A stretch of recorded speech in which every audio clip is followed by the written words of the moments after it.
Village என்ன down சொன்னாலும் அது தொண்டவனார் சன்னதி கோயில் தான் பெஸ்ட். ஒரு கதைக்கு இன்றைக்கு உங்களால் வர முடியலைன்னா மனதுக்கு எப்படி இருக்கும்?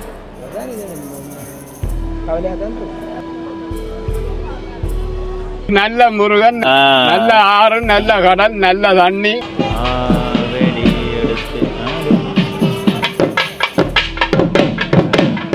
நல்ல மன அமைதியை கொடுக்கக்கூடிய ஒரு இடம், சுதந்திரமான வழிபாட்டுக்கான ஒரு தலம். உலகத்துல போகாத நாடு இல்ல. பெஸ்ட் ஊர், பெஸ்ட் கண்ட்ரின்னா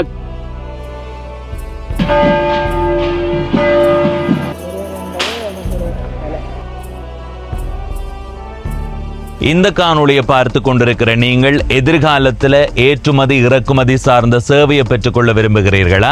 கவலைப்பட வேண்டாம். ஜெஃப்னா பிசினஸோட தொடர்பு கொள்ளுங்கோ. திரையில தெரிகிற இந்த தொடர்பெண்ணை பயன்படுத்தி அவர்களோட தொடர்பு கொண்டு மேலதிக விவரங்களை பெற்றுக்கொள்ளுங்கோ. இது மாத்திரமல்லாது நிறுவனங்களை பதிவு செய்து கொடுக்கிறார்கள், அறக்கட்டளைகளை பதிவு செய்து கொடுக்கிறார்கள், சகல விதமான சட்ட ரீதியிலான உரிமங்களையும் பெற்றுக் கொடுக்கிறார்கள். அத்தோட கணக்கியல் சேவையையும் வழங்குகிறார்கள். எனவே இந்த சேவைகளை பெற்றுக்கொள்றதுக்கு ஜெஃப்னா பிசினஸோட தொடர்பு கொள்ளுங்க. வணக்கம் நண்பர்களே, நான் உங்கள் நண்பன் தர்சனாமூர்த்தி பவனீசன். இன்று 3ஆம் நாள் 9ஆம் மாதம் 2025ஆம் ஆண்டு புதன்கிழமை செல்வச்சன்னதி முருகன் கோவில் திருவிழா தொடங்கி இன்று 12வது நாள். காலை அல்லது மதிய வேளையில் கோயிலுக்கு போவோம் என்று யோசித்திருந்தோம். கூடுதலாக ஒவ்வொரு நாளும் அந்த நேரம் தான் போவோம். ஆனால் இன்றைய நாளில் அந்த நேரம் போக முடியல. காரணம் என்னென்றால் என்னுடைய தம்பி ஒரு ஆளுக்கு கிளப்பு. எனவே அந்த கிளப்புக்கு போயே ஆகணும். அதனால் அங்கே போய் வந்து நிற்கிறேன். இப்போ நாங்கள் கோயிலுக்கு போகிறோம். நேரம் 5:16 செல்வச்சன்னதி முருகன் கோயிலுக்கு வார ஒரு சில பக்தர்களோட கண்டு கதைத்து, செல்வச்சன்னதி முருகன் கோவில் அவர்களுடைய வாழ்க்கையில் எந்த அளவு முக்கியமானதாக இருக்குது அல்லது தனிப்பட்ட முறையில் அவர்கள் அந்த செல்வச்சன்னதி முருகன் கோயில் சூழலையும் அந்த கோயிலையும் அந்த வேலவனையும் எப்படி நேசிக்கிறார்கள் என்பதைத்தான் இந்த காணொளியில் உங்களோடு பகிர்ந்து கொள்ள போகிறேன். அதைவிட இப்போ போகும்போது அங்கே நாங்கள் காணும் காட்சிகளையும் உங்களோடு பகிர்ந்து கொள்கிறேன். முழுமையாக பார்த்து உங்கள் கருத்துக்களை பகிர்ந்து கொள்ளுங்கள். இதுவரை பவனீசன் என்ற இந்த யூடியூப் சேனலை சப்ஸ்கிரைப் செய்யாதவர்கள் சப்ஸ்கிரைப் செய்து பக்கத்தில் இருக்கிற மணிபுத்தன் பெல் ஐக்கானை அழுத்தி இணைந்திருங்கள். அப்போ தான் நான் போடுற ஒவ்வொரு காணொளியும் உங்களை வந்து சேரும். இன்றைக்கு நாங்கள் போகும்போது, இந்த நேரம் போகும்போது வேட்டி கட்டி கொண்டு போக மாட்டோம். இந்த காணொளி பதிவு செய்து போட்டு வீட்டை வந்து திரும்ப இரவு வேளையில் நண்பர்களோடு போவேன். அந்த நேரம் வேட்டியோடு போகிறேன். செல்வச்சன்னதி முருகன் கோயில் உங்களுடைய வாழ்க்கையில் அல்லது தனிப்பட்ட முறையில் உங்களுக்கு எவ்வளவு ஈடுபாடானது, எவ்வளவு பிடித்தது என்பதை மறக்காமல் பதிவு செய்யுங்க. இப்போ நாங்கள் எங்களுடைய பயணத்தை தொடங்க போகிறோம். நாங்கள் இப்போ பருத்தித்துறை யாழ்ப்பாணம் பிரதான வீதியால் பயணம் செய்து கொண்டிருக்கிறோம். இந்த இடத்துல ஒற்றே புகை மூட்டமாக இருக்கப்பா. என்ன இது, எங்கேயோ நெருப்பு கொளுத்தி போட்டார். ஆமாம், அடாவுடி எங்கேடா தெரியும். என்னோட இப்படி புகையா இருக்கு.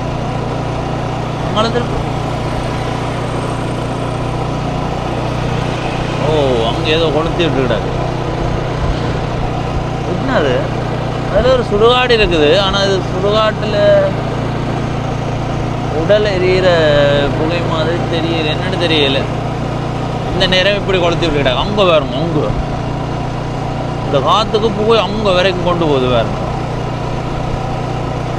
நாங்கள் வெள்ளை பாலத்துக்கு வந்துட்டோம்.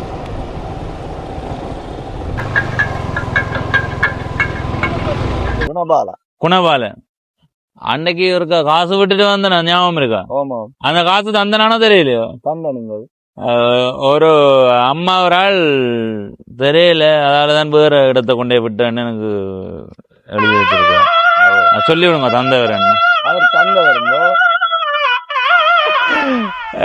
அம்மா பெம்பலா தான் எழுதி விட்டு நான் அண்டைய சொன்னேன், ஐயா காசு கொண்டே இல்லைன்னு அன்பா விட்டு இருக்கிறார். அப்ப ஐயா தான் விட்டு இருக்கிறாருன்றதுக்காக நாளைக்கு ஐயா கண்டுட்டு மறைஞ்சு போக கூடாது என்று போட்டு நான் அடுத்த நாள் அங்க விட்டுட்டேன் கொண்டே வாகனத்தை. அம்மா அப்படி யோசிச்சுட்டேன். சரி சரி. செல்வச்சன்னதி முருகன் கோயில் முன்றலுக்கு வந்துட்டேன். வெளிச்சூழல் எப்படி இருக்குன்றத முதல் பாத்திர செய்யுங்க.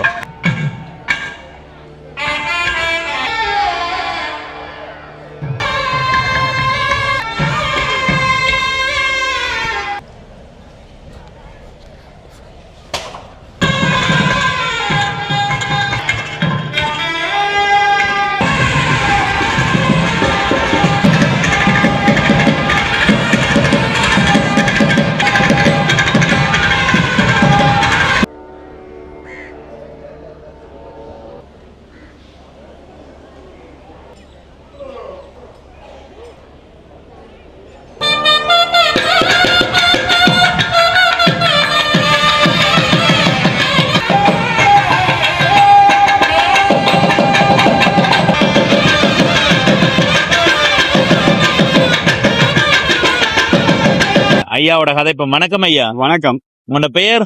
ஜெகநாதன். எந்த நாடு சொன்னீங்க? லண்டன். சரி, லண்டன்ல எவ்வளவு காலம் வாழ்ந்த நீங்க? 36 வருஷம். 36 ஆண்டு வாழ்ந்த நீங்க. இப்ப இந்த வருஷம் நிக்கிறோம். இனி அடுத்த ஆண்டு? அடுத்த ஆண்டுதான் சின்ன நேரம் போக வேண்டி வரும். எப்ப இங்கே வந்து போற அளவுக்கு 2006 இருந்து இங்க வந்து போறீங்க. ஒரு ஆண்டுல எத்தனை தடவை வந்து போவீங்க? 2 வருஷத்துக்கு ஒருக்கா வந்து போறோம். 2 ஆண்டுக்கு ஒருக்கா வந்தே போவீங்க கட்டாயம். இங்கே நிப்போம் 6 மாதம் அப்படி நிப்போம். சரி. தொண்டைமானார்ன்றது உங்களுடைய பிறந்த ஊர்ன்றதால உங்களுக்கு பிடிக்கும், அதுல மாற்று கருத்தே இல்ல. செல்வச்சன்னதி முருகன் கோயில் உங்களுடைய வாழ்க்கையில எந்த அளவுக்கு முக்கியமானது, அல்லது இது எவ்வளவு பிடிச்சிருக்கு? எங்க இந்த வாழ்க்கையில் என்று சொல்லிக்க நான் என்னன்னு சொல்றது, உலகத்துல போகாத நாடு இல்ல.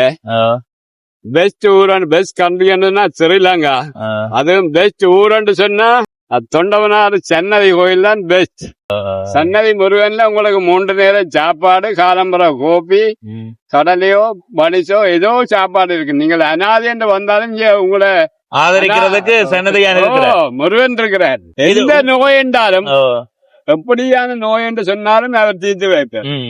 உங்களுடைய அனுபவத்தின்படி சன்னதியான் உங்களுக்கு எந்த அளவுக்கு முக்கியமான? ஐயோ, எனக்கு சொல்ல முடியாது. எம்மளாண்டு முக்கியம் என்று சொல்லி அத முக்கியத்தை விட முக்கியம். அதையும் தாண்டி நான் சின்னல இருந்து நான் இந்த ஊர்ல இருக்கிறேன். எத்தனையோ பேரையும் பார்த்த நான் எல்லா முருகன் கோயிலுக்கும் போயிருக்கிறேன். இப்ப இது கண்டன். நீங்க சுதந்திரத்தை மட்டும் சொல்றீங்களா இல்ல அருள் தார அளவில்? அருள் எல்லாம் தான். நீங்க ஏதாவது முருகன் கேட்டுருக்கீங்க? அவரை கேட்கறேன், அவராவே தரணும். அவரா தந்தோன்னு இருக்கிறார். நான் கேட்கறேன் என்ன முதல் கீப் அப் பண்ணுவோம். நான் வந்து கும்பிடுறேன், லேட்டா தான் கும்பிடுறேன், இல்லன்னா ஏர்லியா வந்து கும்பிடுறேன். எல்லா கிரௌண்டுக்குள்ள வந்து அவர் சின்ன நேரம் கண்ணா மூடிக்கொண்டிருப்பார். ஐயா, நீங்க முதல்ல இந்த நாட்டில இருந்து இடம்பெயர்ந்து போனது எத்தனையாம் ஆண்டு வெளிநாட்டுக்கு போனது? 88ஆம் ஆண்டு போகும்போது செல்வச்சன்னதி முருகன் கோயில் எப்படி இருந்தது? 2006ஆம் ஆண்டு வரும்போது எப்படி இருந்தது? மாறுபாடு இப்ப எல்லாம் வித்தியாசமா வந்தது. எந்த அளவுக்கு மாறுபடுது? உள்ளுக்கு என்ன தீர்த்தமாடுற இடத்துல எல்லாம் ஒரு இடம் கட்டி அதுல தாமரை பூ மாதிரி எல்லாம் செய்யுது. இப்ப நீங்க நிறைய கோயில்களுக்கு போயிருப்பீங்களா ஐயா? போகாத கோயில் சன்னதி என்ன வேறுபாடு? சன்னதி என்றைக்கு மற்ற இடம் நீங்க எந்த நேரம் வந்தாலும் அவரை பார்க்கலாம். என்ன டைம் வந்து இல்ல உங்களுக்கு. எந்த நேரம் சாமம் 12 மணி வரை போறீங்களோ பார்க்கலாம். சரி சரி சரி ஐயா, நன்றி. ஐயா சொன்னது உலகத்திலேயே மிகச்சிறந்த நாடு ஈழம். 2வது சிறமான ஊரன்று சொன்னா தொண்டைமானாறு. நல்ல முருகன், நல்ல ஆறு, நல்ல கடல், நல்ல தண்ணி, நல்ல மண். சரி ஐயா, நன்றி நன்றி நன்றி, வணக்கம். நேரம் 6 மணி ஆகுது, 5:58. வெளிச்சூழலை பார்த்துருப்பீங்கள். இந்த நேரத்தில் குறைவான பக்தர்களை தான் பார்க்க முடியும். இன்னொரு 1 மணித்தியாலங்களுக்கு பிறகு அதிகமான பக்தர்கள் வந்திருப்பார்கள். இப்போவுமே வந்து கொண்டே இருக்கிறார்கள். இப்போ வெளி சூழல் பார்த்தாச்சு தானே, இனி உள் சூழலை பாருங்கோ. அப்படியே நாங்களும் கும்பிட்டு வாரோம்.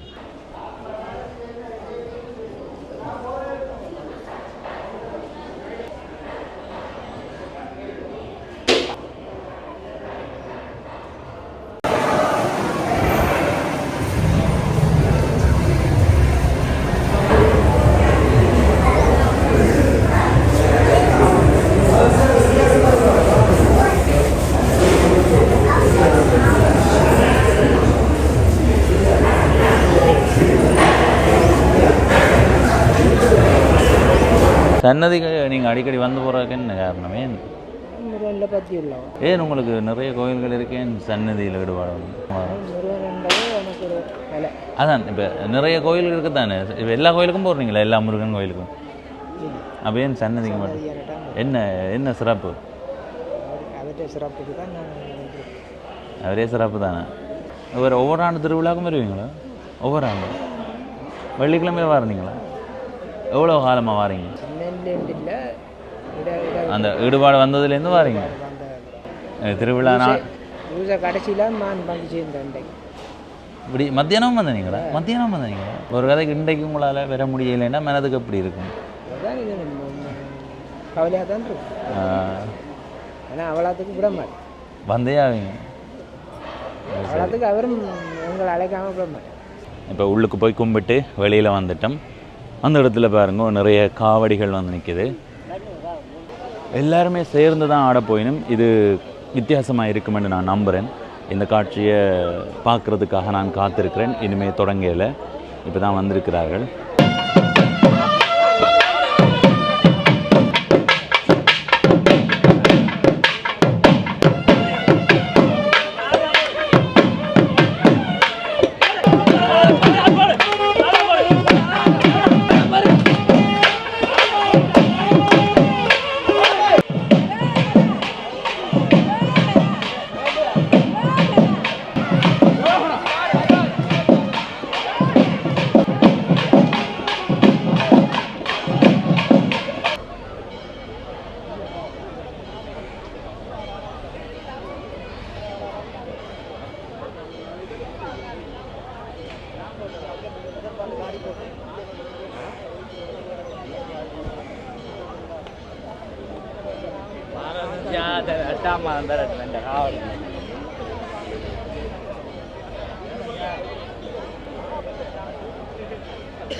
இப்போ காவடிகள் எல்லாம் கோயில் முன்றலுக்கு வந்துட்டது. இதுலேயும் காவடி ஆட போகிறார்கள். காவடி எடுத்து ஆடு.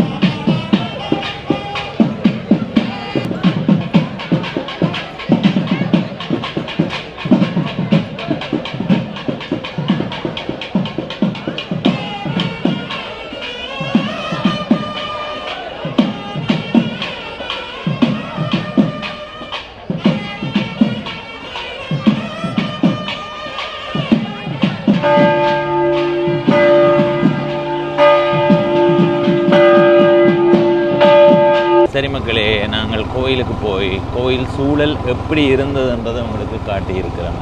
இப்போ நாங்கள் இந்த இடத்துக்கு வந்துட்டேன். வலப்பக்கம் திரும்பி போனால் உடுப்பட்டி யாழ்ப்பாணம் வீதிக்கு போகலாம். ஆனால் நான் அங்கே போகாமல் இந்த வீதியால் போய் இந்த சூழலை பார்ப்போம். ஏன்னாண்டா மற்ற நாட்களில் 2 வீதி, ஒன்று அச்சுவேலியால் வந்து கோயிலுக்குள்ளே போடுவோம், இன்னொன்று இப்போ நாங்கள் வந்த வீதியால் போய் கோயிலுக்குள்ளே போடுவோம். ஆனால் இந்த இடம் திருவிழா காலங்களில் எப்படி இருக்குன்றதை பார்ப்போம்னு வந்து நாங்கள் மாலை நேரங்களில் பாருங்க, மாலையில் இரவாகிவிட்டது. மின் ஒளியில் இந்த இடம் முழுவதுமாக அப்படியே சிறப்பாக இருக்குது பார்க்க. சரி, பாலத்தடி வீதிக்கு வந்துட்டோம். கோயில் சூழலை பாருங்கள்.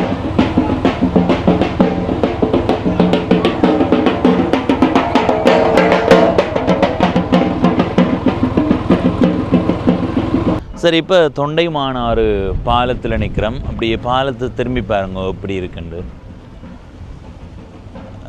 மின் ஒளியில் மிக சிறப்பாக இருக்குது பார்க்கும்போது. அடுத்தது அதுலேண்டு செல்வச்சன்னதி முருகன் கோயில் சூழலை பாருங்க.